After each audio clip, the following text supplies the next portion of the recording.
Duh, ini benar-benar kita ini darurat sampah ini. Wah, siapkan anunya. Segala sesuatunya kita berangkat ke Kuta sore. Iya siap Pak. Ya Om ini gitu. Ya kita cek sampah. Siap. Maka kita siapkan semuanya.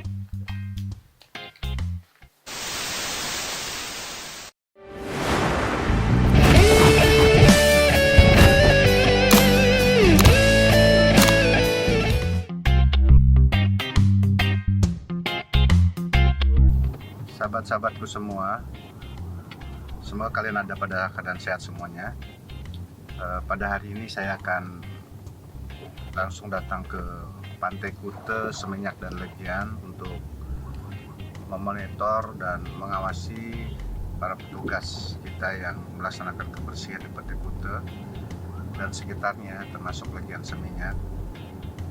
Karena setelah saya baca berita di media, tampaknya hari ini juga dalam 1 minggu ini persoalan sampah di Kuta menjadi persoalan sangat besar, dan kita tahu bahwa soal sampah di sepanjang pantai di seluruh wilayah kita, khususnya di Kabupaten Badung, semenjak ataupun setiap mulainya angin siklon barat yang biasanya itu mulai bulan Oktober dan berlangsung sampai di bulan Februari, ini memang menjadi satu persoalan yang secara rutin setiap tahun terjadi di wilayah pantai kita, di khususnya Kabupaten Badung. Dan memang tahu juga bahwa pantai di Kabupaten Badung merupakan andalan dan primadona berwisata. Jadi ini menjadi satu tantangan tersendiri kita setiap tahun. Dan karena itulah dari bulan Oktober sampai Februari ini dapat kita sebut sebagai darurat sampah kita di sepanjang pantai kita di Kabupaten Badung, terlebih-lebih Pantai Kuta, Legian Seminyak, termasuk di pantai-pantai yang lainnya di Jimbaran, Pedonganan, dan juga sampai Pantai Seseh, Brawu, dan sebagainya. Karena demikian saya akan mengecek kondisi sampah di lapangan dan juga akan mengecek kesiapsiagaan dari petugas-petugas tenaga kebersihan kita di sana.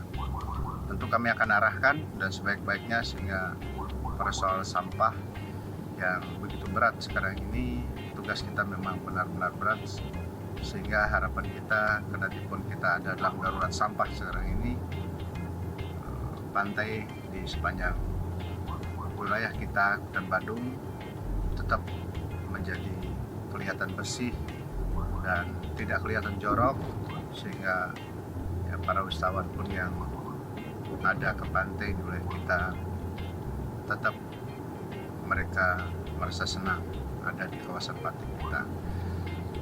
Saya langsung akan menuju ke Pantai Kuta, Seminyak dan Legian dan sekitarnya. Inilah suasana Pantai Kuta di pagi hari, dan kita memang dihadapkan pada masalah sampah, dan ini kondisi sampah yang ada di Pantai Kuta di pagi hari dan harus kita tangani. Dan hari ini saya mengadakan sidak untuk memonitor penanganan sampah salah tugas kita. Tampaknya parah sekali.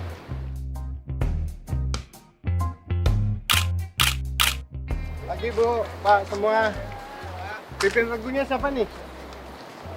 Pimpin regu mana nih? Sana Pak. Mana? Coba panggil dulu pimpin regunya. Oke. Pak yang ngatur ini ya? Iya. Oke, sekarang tarik teknis kerja Pak itu begini. Ke sana drop juga. Iya. Taruh. Karena itu di dalam nanti kan ombak datang, nanti harus ke dalam lagi. Mendingan yang di dalam tangani dulu, baru yang di luar. Ya. Oke, sekarang drop dulu ke sana, baru tenaganya. Ya. Ayo Bu, ke dalam sana Bu. Sana di sana ambil dulu. Ayo ibu-ibu, bapak-bapak, yuk ke dalam dulu, ke dalam. Ayo Bu, sini dulu, sini bersihin dulu.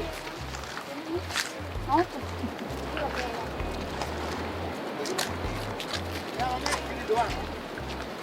Keranjangnya mana keranjang? Aku sekeranjang dong. Yang gitu kan banyakkan orang, bawa 2 orang. Kan lebih efisien. Kalau ada keranjang kan tinggal 1 doang. Begini. Ini lah bisa ini ya. Support ini.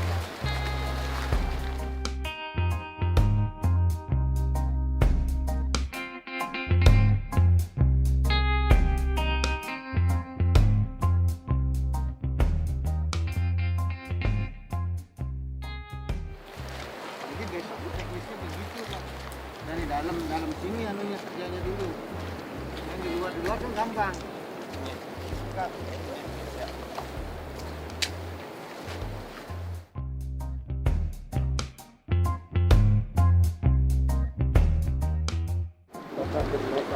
Berapa orang?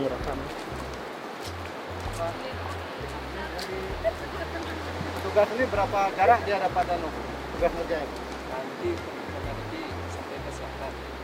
Selatnya sampai ke berapa orang? Kalau itu sama tenaga ke selatan ke 204 kurang lebih.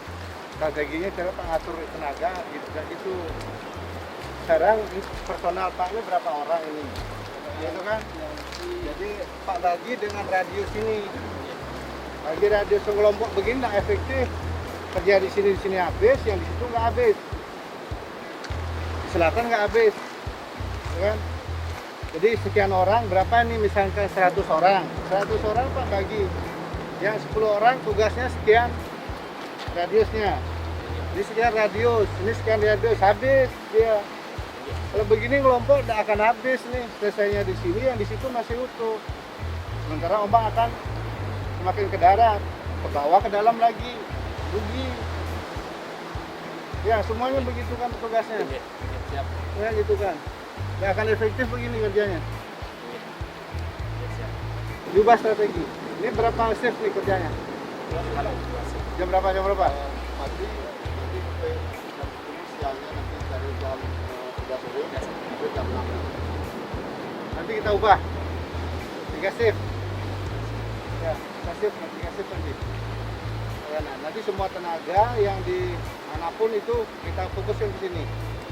Ya, nanti saya perintahkan Pak kasih atau Pak Kami. Ya, strategi ngaturnya begitu. Besok ya. Satu berapa tenaga di jarak ini, bagi habis uangnya. Dua, pengerjaannya dari sini dulu. Dalam baru keluar, jangan di luar dulu. Ya, itu caranya. Baru kan clear masalahnya.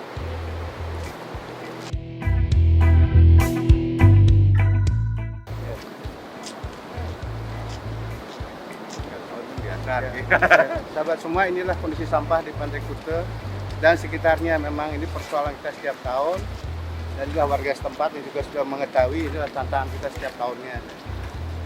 Jadi kita butuh ekstra dalam darurat sampah ini. Karena demikian, pada kesempatan ini saya atas nama pemerintah mohon maaf kepada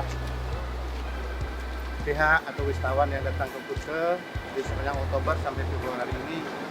Ya memang kondisi pantai di sepanjang kita seluruh di Badung ini, tidak hanya di Kuta saja, suasana akan begini. Yaitu suasana tidak akan nyaman, penuh sampah. Tapi inilah alam, ya keadaan alam yang membuat kita begini. Kemudian kita harus bersabar, tabah, dan kita harus menerima. Namun kita tetap berbuat semaksimal dan optimal mungkin. Tapi sekali lagi saya mohon maaf, ini bukan dari kesengajaan masyarakat membuang sampah ke sini, tapi ini adalah sampah yang memang berasal dari dalam laut, yang pada angin siklon barat akan seperti ini kondisinya di sepanjang pantai kita di Badung. Lagi pada semua pihak saya mohon maaf yang berkunjung ke Badung di sepanjang pantai ini, ketidaknyamanan sampah ini. Izinnya kami untuk berbuat bersama-sama dengan jajaran dan bersama masyarakat. Langkah ke depan, Pak. Ya, langkah-langkah ke depan kita nanti, karena ini kita juga memang ada kendala kita dari segi alat kita. Saat ini alat kita ada yang rusak dan tampaknya akan sulit untuk kita perbaiki. Karena itu kita sudah menyiapkan ada 4 alat sekarang kita sudah akan adakan. Ya, mudah-mudahan di pertengahan Januari sudah datang semua alatnya di sini untuk kita selain dengan kerja dengan sumber daya manusia yang kita miliki, tapi kalau tidak mengerjakan dengan alat juga akan tidak agak optimal. Dan karena itu ada penambahan ini Pak, personil atau alat-alat? Personil saya rasa tidak usah dipertambah. Sekarang strateginya kita ubah. Personil kita cukup miliki, cuma tidak terkonsentrasi di sini. Nanti saya akan konsentrasikan di sini, di sepanjang pantai ada di Badung ini, seluruh petugas kebersihan kita yang dulunya kita bagi di sepanjang kebersihan ruas-ruas jalan, itu kita konsentrasikan di sini semua. Dan jadi yang di ruas jalan itu kita jamnya kita minimalkan, kita fokus ke sini karena di sini kita mengalami kedaruratan itu sendiri. Jadi langkah kita nanti kita polakan untuk sumber daya manusianya. Ya. Pak, kurang tempat harus penampung sampahnya ini Ranjang itu Pak. ya enggak akan efektif Pak gini nih kerjanya nih. Biasanya tempat sampah ini kan kelabakan sekali ngambil di sana. Dia kan cukup. Jadi Pak sudah prediksi sekian orang yang bekerja, sekian yang tugas sampahnya dan alat sampah seperti ini tuh gitu. Jadi bekerja itu pakai pola, pakai sistem, pakai analisa. Bukan bekerja hanya sekedar datangkan orang, terus alat sekedar ada. Udah Pak, buat analisanya. Kalau ini bekerja kan tidak akan efektif ini.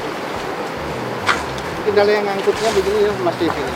Ntar kita sudah kumpulin, ombak datang, ke dalam lagi. Kenapa?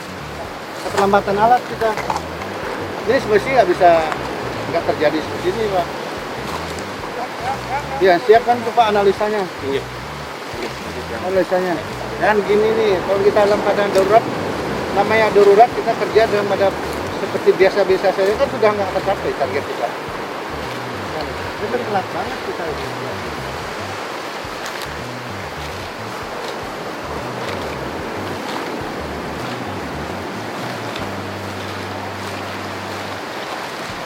Ini sebenarnya yang ini alat apa yang pakai efektif sebenarnya? Coba basah ini. Pak, alat cendana, paper ini itu. Terus Ada yang benten merugi ya. berapa ada alat ini? Kalau alat berat itu benten 5. Ada yang begini, yang untuk yang di tempat basah gini. Ada 2. Sekarang mana dia? Pakai di utara. Dia kerja bakti di kita di utara. Belum tuntas nggak? Ini semua nih kerja masing-masing kita kerja di utara. Itulah, tempat ada pagi-pagi kelompok itu. Iya, sampun. Nah, maka jangan ngelompok itu dia berbaris dia. Sekian tuh pagi habis pokoknya di sepanjang itu. Baru efektif bekerja. Itu. Ini untuk pola kerja nggak itu Pak. Ya, ubah, mulai besok ubah ini. Iya, kerja.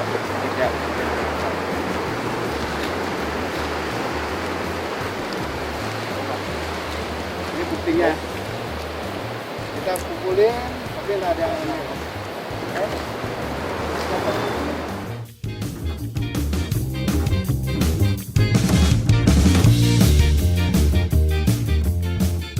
Kita punya ini nggak? Yang gerobak itu yang biasa dipakai roda itu. Nggak punya? Berarti Pak punya begitu. Punya. Ayo gerobak itu taruh, jadi tarik. Kan lebih cepat, lebih banyak juga diangkut. Ada gini kantong-kantong begini berapa sih kerjanya? Belum jarak membawa ke situ. Kan nggak ada kerja nggak efektif nih Pak. Ini orang memikirkan apa dan bagaimana kondisi lapangan. Ya kalau pakai gerobak punya 10 aja gerobak begitu.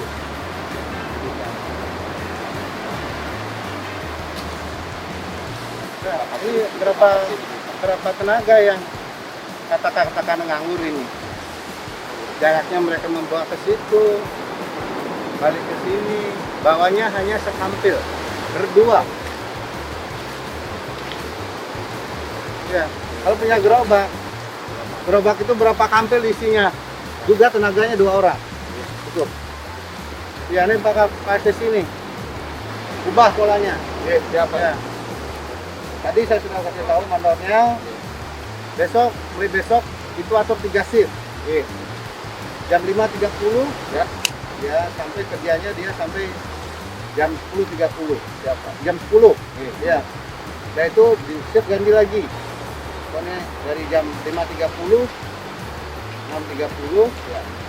7.30, 8.30, 9.30. Jam berapa itu? Jam 10 ya? Ya, Jam 10. Upload lagi. Sampai sore ya tuh. Siap. Sampai jam 7 baru pulang lagi. Ketiga. Ya. Sementara baru 2 pola. Bola shift kan, tambahkan shiftnya. Ya. Ya. Ya. Jadi rata-rata mereka kerja di sini itu 5 jam. Siapa? Ya, kalau tengah kerja di jalan, di roll ya. Ya. Kalau pagi dia di sini, sorenya bawa ke jalan dia. Dia kerja berapa? 8 jam sehari. Ya, 8 jam. 3 jam di jalan. Jadi yang jalan kita kurangi dulu. Ya. Kita fokus di sini karena kita darurat. Ya. Itu satu. Kemudian yang kedua, tenaga ini dengan radius yang ada dibagi, dia bagi habis. Dan kelompok. Bahkan di coupling bila perlu. Ya. Mereka di situ 10 orang, jaraknya sekian, 10 orang sekian. Jadi merata. Kalau kita ngelompok semuanya di sini sumber daya kita dengan radius yang masih ada, di situ ombak datang, di sini bersihin, yang di selatan dan di utara yang akan tergerus lagi oleh ombak. Itu yang kedua. Yang ketiga, pola kerjanya salah ini. Jadi, tadi tenaga kerja kita bekerja dari luar, Ya. sementara sampah di sini banyak. Ini rentan ditarik oleh ombak lagi, ya kan? Kalau yang di darat itu kan dia tetap itu, sedangkan rentan ditarik ombak yang di sini nih. Ya. Mulainya bekerja dari sini, ya. Habis di sini baru kerjakan yang di darat. Jadi semuanya kena. Ya, diatur Pak Kasih besok. Siap. Ya, besok. Nanti saya datang lagi. Siap, Pak. Ya, nah itu alat. Iya. Nah, ini tidak efektif. Membedakan perbandingan antara yang mengumpulkan sampah dengan yang mengangkut sampah tidak efektif, dan menggunakan alat kantong hampir seperti ini. Dia dua orang, ya, dengan jarak yang ratusan meter bolak-balik. Seberapa sih sampah yang kita kumpulkan ini bisa diangkut lambat?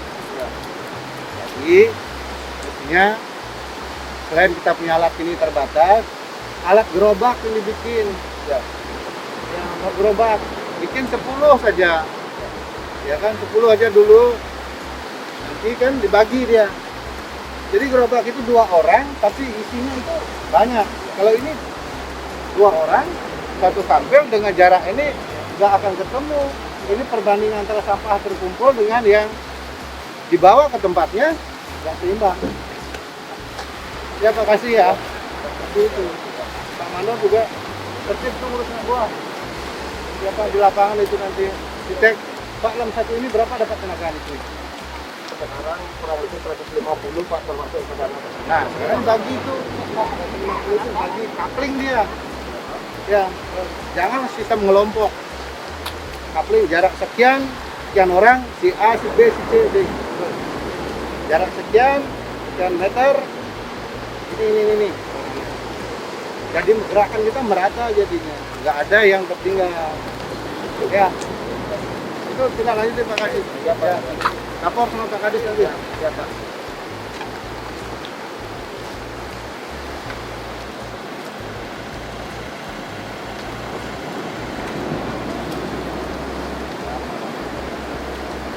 Lo punya gerobak yang begini bisa dipasangkan kayu-kayu, ya, paknya jalan. Ini kan betul nggak ada kayu-kayu Pak tuh. Iya. Jadi gerobaknya itu pakai, emang nggak punya gerobak? Nggak punya kita. Iya. Sementara kita bantu dengan loader ini. Ya. Iya, ini kan ada kecil Iya. juga. Gerobak punya 10 dulu, Iya. punya di mana kita buatnya 10 ya. Paling ini dua Nah, orang. lebih efektif itu. Iya itu. Tinggal kita tarik dia dua ini. Iya. Dan satu gerobak juga sama dengan satu ini sih ya. Pakai. Ya kan? Ya, betul. Itu buat tuh. Siap. Ini kan sudah kondisi rutin kita setiap tahun. Iya. Gitu. Jadi kita harus punya terobosan sudah.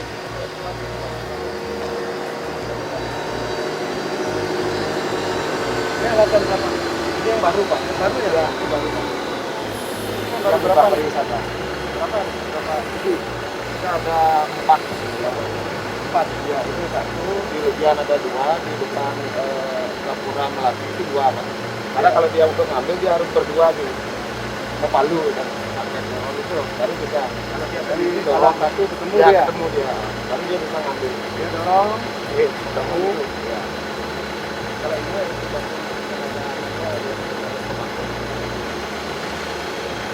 atau ini pakai Ya. gerobak ya sudah Betul, lebih ya. bisa. Gerobak. Setiap kelompok kasih ke gerobak. Ya. Ya.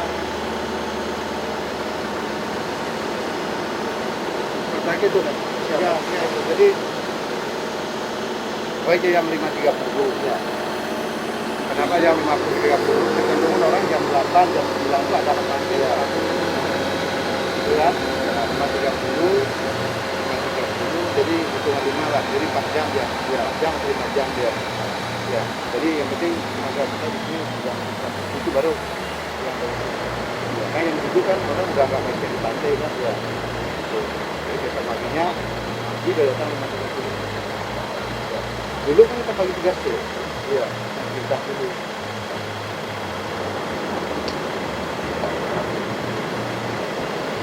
Ini kan masih tidak seberapa dari biasanya kan. Iya. Terus sepanjang ini kayu-kayu gede-gede itu Belum, masih, Pak. Masih plastik aja gitu. masih plastik aja. Plastik aja. Ya masih ringan. 3 hari ini plastik saja, Pak. Kemarin ini sudah kita bersihkan, ini baru terdampar lagi tadi dini hari. Ya. Itu yang kita kerjakan kemarin, Pak, yang udah agak bersih di Gapura Melati itu, di utara.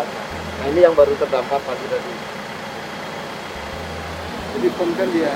Nah, jadi kita perhatikan ya. Kalau Ya. kerja ngelompok gitu kan Nah. hanya seputaran itu. Iya. Kalau kita coupling dia punya tanggung jawab. Iya.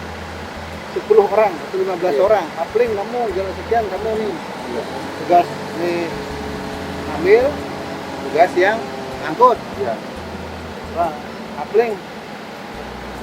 Saya sekarang akan pindah dari sepanjang Pati Kutu ini, saya akan menuju ke utara untuk memonitor dan mengawasi para petugas kita yang menangani sampah sepanjang pantai ini, dan saya akan berpindah ke pantai Legian. Ya, saya akan lihat apakah kondisi sampah lebih berat ketimbang di Kute atau bagaimana, dan bagaimana kerja para tenaga kerja kita di sana, dan bagaimana polanya saya akan monitor.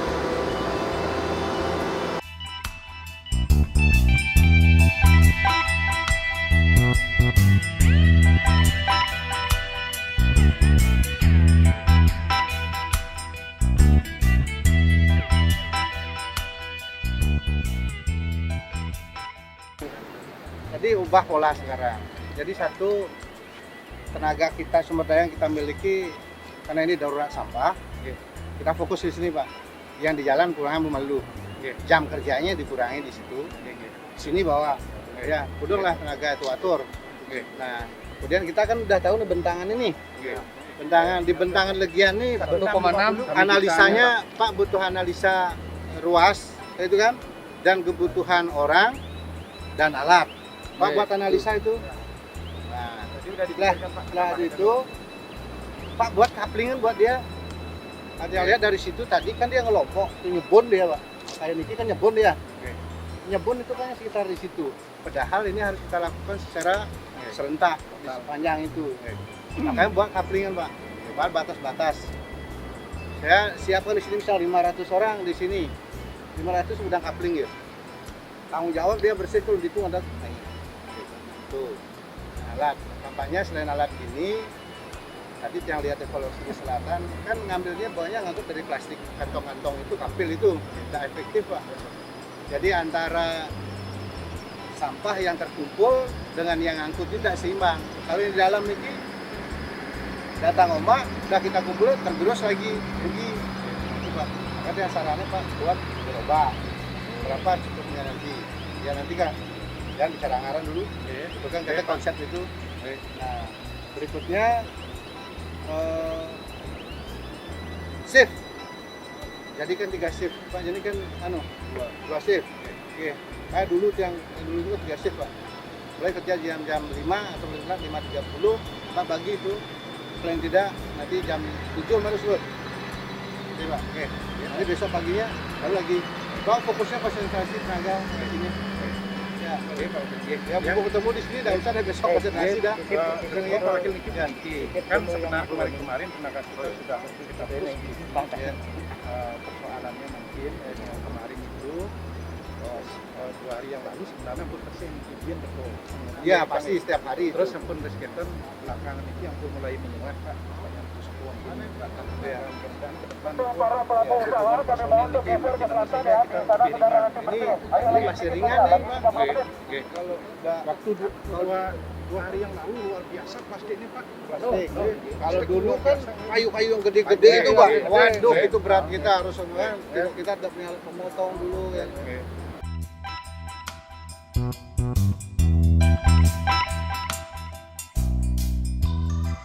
Sahabat semua, demikian tadi saya sudah mengunjungi, monitor dan melakukan sidak di sebelah kantor operasi mendadak saya untuk monitor kondisi sampah sepanjang pantai, khususnya di bentang pantai Kute, Legian dan Seminyak. Dan tampak memang produktivitas sampah yang bersumber dari dalam laut ini masih begitu banyak, dan ini masif terjadi. Dan karena itulah saya selalu katakan bahwa ini setiap tahun kita mengalami darurat sampah di sepanjang pantai kita di Badung. Nah, untuk itu butuh strategi khusus, dan tampak setelah saya lakukan sidak tadi ada beberapa hal yang harus saya revisi. Saya perintahkan pada jajaran staf dan petugas-petugas kita, karena ini soal darurat maka kita harus lakukan secara upaya ekstra. Pertama, bahwa sumber daya yang kita miliki yang sekitar ada hampir 900 sampai 1000 orang untuk kebersihan yang biasanya kita kerjakan di bersihan di pantai dan juga ruas jalan. Sekarang kita akan fokuskan konsentrasi ke penanganan sampah di pantai. Artinya memang dalam kondisi darurat ini sumber daya kita akan fokus di situ, tanpa juga kita mengabaikan bersihin di ruas jalan. Hanya jam kerjanya di ruas jalan itu kita kurangi, kita bawa switch ke bawah ke jam kerjanya di kawasan sepanjang pantai.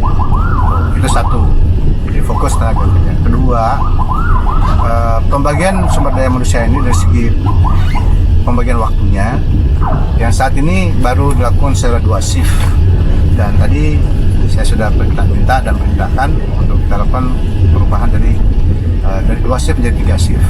Mengapa demikian? Supaya tidak ada ruang yang kosong waktu kita, sehingga selalu standby tenaga kita di melakukan kebersihan. Karena soal sampah ini unprediksi, tidak dapat kita prediksi akan dia terdamparnya sampah ini dalam laut ke pesisir, tidak kita prediksi. Sekarang bisa bersih dalam 1 jam, dilakukan mendadak, datang dia lagi. Karena demikian butuh orang yang tidak pernah kosong juga di sini pantai. Nah, karena itulah P3 shift itu kami sudah perintahkan dari jam 5 pagi, dan nanti diatur paling akhir nanti jam 19.30 akan berakhir tugas kita ada di situ, dan besok pagi sudah jam 5 sudah ada yang selesai. Nah, ini di segi pola. Dan berikutnya yang ketiga, tentu kita evaluasi tadi ada juga kelemahan kita dari sana prasarana kita miliki. Pertama, ketersediaan kita memiliki beach cleaner sekarang ini ada 4. Tampaknya pada darurat ini juga masih belum cukup. Jadi ke depan kita akan lakukan upaya penambahan sarana prasarana kita yang berupa beach cleaner. Kita targetkan setelah saya coba evaluasi, kebutuhan kita itu minimal 10 nanti. Karena dalam hal efektivitas kita menghadapi kedaruratan sampah. Ya, kalau dalam kondisi normal sebenarnya 10 itu kita dengan 6 saja kita sudah cukup. Tapi ini karena kedaruratan kita harus siapkan minimal 10. Nanti secara bertahap kita akan lakukan. Ya, untuk beach cleaner ini sebenarnya kita sudah memiliki ada 2 sebelumnya, tapi kondisinya sudah tua dan sudah rusak dan tidak efektif lagi, dan sekarang kita sudah adakan lagi 4, jadi nanti kita tambahkan lagi untuk tahun berikutnya. Dan demikian juga ada teknis pengangkutan sampah, yang mana sampah yang ada di sepanjang masih pada hamparan air yang paling terluar pesisir itu. Nah, ini banyak sekali sampah-sampah plastik, sehingga demikian sebagai beach cleaner ini juga kita butuhkan pengangkut biar lebih cepat. Nantinya juga ada bentuk tong-tong sampah, ya gerobak-gerobak sampah itu penting kita adakan. Jadi karena apa? Karena banyak juga dari dahan-dahan, dari kayu-kayu kecil kecil semacam itu masih ada, sehingga dibutuhkan untuk pengangkut yang semacam itu. Dan nanti juga kita akan siapkan sarana gerobak-gerobak pengangkut sampah itu, sehingga demikian bahwa lebih efektif dan optimal dari cara kerja kita, dari pemanfaatan sumber daya manusia, memanfaatkan waktunya, efektivitas sarana prasarananya, sehingga demikian optimalisasi kita dalam menanggulangi darurat sampah di sepanjang pantai kita di Badung, khususnya di daerah Legian, Seminyak dan Kuta ini. Tentu kita harapkan kita ini benar-benar ke depan ini sudah semakin baik kita tangani persoalan sampah yang tercecer, yang tersebar sebenarnya Pak ini semakin minimal kita lakukan. Tentu saya menghimbau, berharap kepada semua pihak, semua elemen masyarakat agar ada partisipasi juga memperhatikan lingkungan ini. Jadi tidak, saya mohon tidak hanya tugas kami saja pemerintah, itu kami memiliki keterbatasan, tapi partisipasi dari pihak yang harapkan. Dan tadi kami sudah bicara dengan lembaga-lembaga yang ada di tingkat kelurahan, baik kedua lembaga pemberdayaan masyarakatnya, LPM, tokoh adatnya, kita sudah bicara agar menggerakkan juga partisipasi masyarakat, dan juga kita sudah menghimbau dan meminta kepada wadah pengusaha-pengusaha yang ada di lingkungan setempat masing-masing agar juga berpartisipasi, kita melakukan gerakan bersama-sama, kita bergotong-royong. Kalau ini kita bisa kita lakukan, bisa kita wujudkan seperti antara pemerintah, kemudian lembaga desa, kemudian swasta, dan juga masyarakat, maka kita akan bisa mencapai penanganan yang sesuai dengan yang kita harapkan. Tetapi kalau kita tidak ada partisipasi di elemen, maka ini tidak bisa kita lakukan secara optimal. Karena itu, sahabat semua, saya mengajak semua pihak untuk ikut berpartisipasi dalam penanganan darurat sampah di sepanjang pantai Badung, khususnya di daerah Legian, Seminyak, Kuta, dan juga sepanjang pantai-pantai yang lainnya yang merupakan primadona di pariwisata kita di Bali. Terima kasih atas segala dukungannya sahabat semua, dan sampai jumpa pada konten-konten saya berikutnya. Ingat, subscribe, like,